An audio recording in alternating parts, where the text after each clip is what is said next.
Avez-vous déjà réfléchi à ce que cela serait de vivre dans un régime totalitaire, où vos choix sont contrôlés et vos droits, sévèrement limités? L'Allemagne nazie, sous la direction d'Adolf Hitler, n'a pas seulement été une période de guerre, mais un chapitre sombre qui a façonné la vie quotidienne de millions de personnes. Dans cette vidéo, nous allons explorer à quoi ressemblait réellement la vie en Allemagne pendant cette époque sombre, révélant les vérités cachées derrière la propagande et le contrôle social. Imaginez un monde où la liberté d'expression est un concept lointain et la méfiance imprègne chaque coin de rue. Comment serait de grandir dans une société où votre identité et votre valeur sont définies par des idéaux déformés de race et de pureté? Nous allons déchiffrer les aspects quotidiens de la vie sous le régime nazi, des promesses de prospérité aux réalités sombres de la répression et de la peur, mettant en lumière les expériences de citoyens ordinaires qui ont vécu cette époque. Et qu'en est-il des politiques qui ont redéfini le rôle des femmes dans la société et des atrocités de l'Holocauste, qui ont exterminé des millions? Cette vidéo n'apportera pas seulement ces questions cruciales à la lumière, mais vous invitera également à réfléchir sur la façon dont ces leçons historiques résonnent encore aujourd'hui. Préparez-vous pour un voyage percutant qui remettra en question vos perceptions et offrira une nouvelle compréhension d'une des périodes les plus controversées de l'histoire moderne. Ne manquez pas cela! Si vous aimez l'histoire, abonnez-vous déjà à la chaîne. Mais avant cela, commentez d'où dans le monde vous regardez cette vidéo. La vie en Allemagne nazie, qui s'est étendue de 1933 à 1945, représente l'une des périodes les plus sombres et complexes de l'histoire du XXe siècle. Sous la direction d'Adolf Hitler et du parti nazi, le pays a connu une transformation radicale de sa structure sociale, politique et économique, où le totalitarisme et l'idéologie de pureté raciale ont façonné non seulement les institutions de l'État, mais aussi le quotidien des gens ordinaires. Pour comprendre à quoi ressemblait la vie en Allemagne durant cette période, il est essentiel de considérer le contexte historique, la propagande d'État, le contrôle social, les changements dans la vie quotidienne, les politiques économiques, la répression, le rôle des femmes et la dévastatrice réalité de l'Holocauste.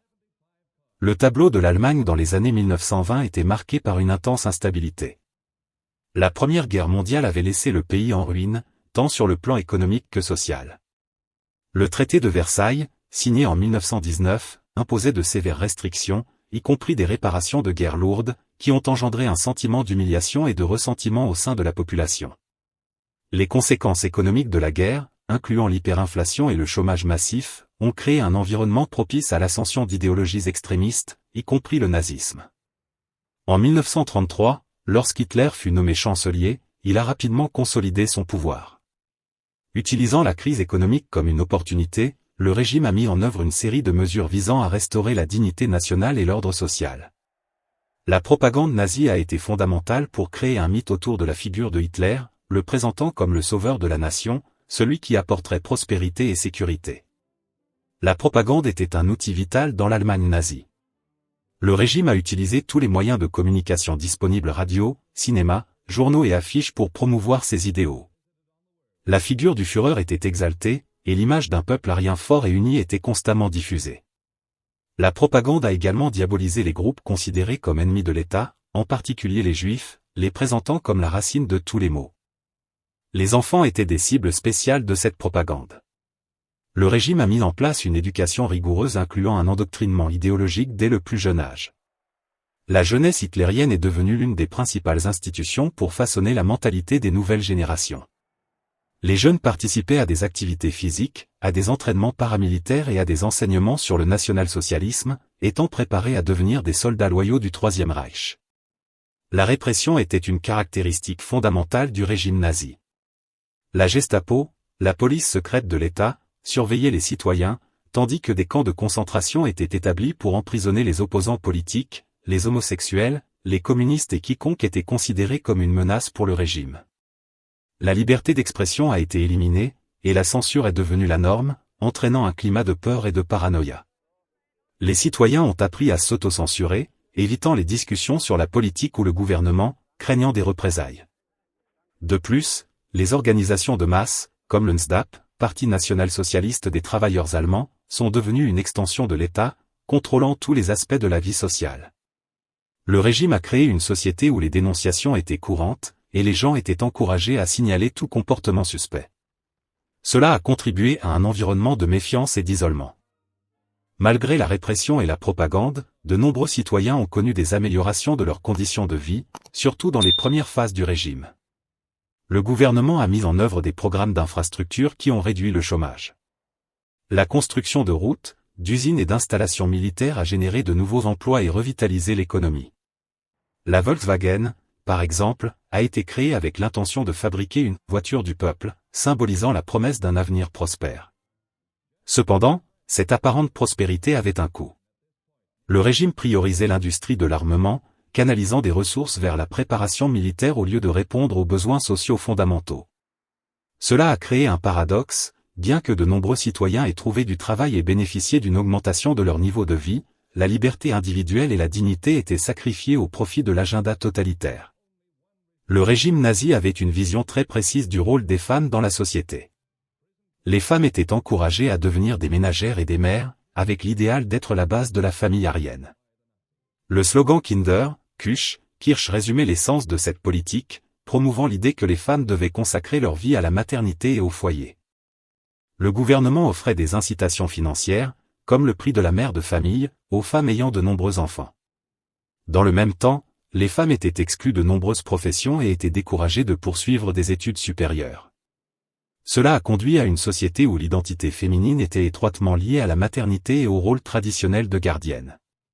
Cependant, à mesure que la guerre avançait et que les hommes étaient mobilisés sur le front, les femmes ont commencé à occuper des rôles auparavant considérés comme masculins, travaillant dans les usines, l'agriculture et d'autres secteurs essentiels.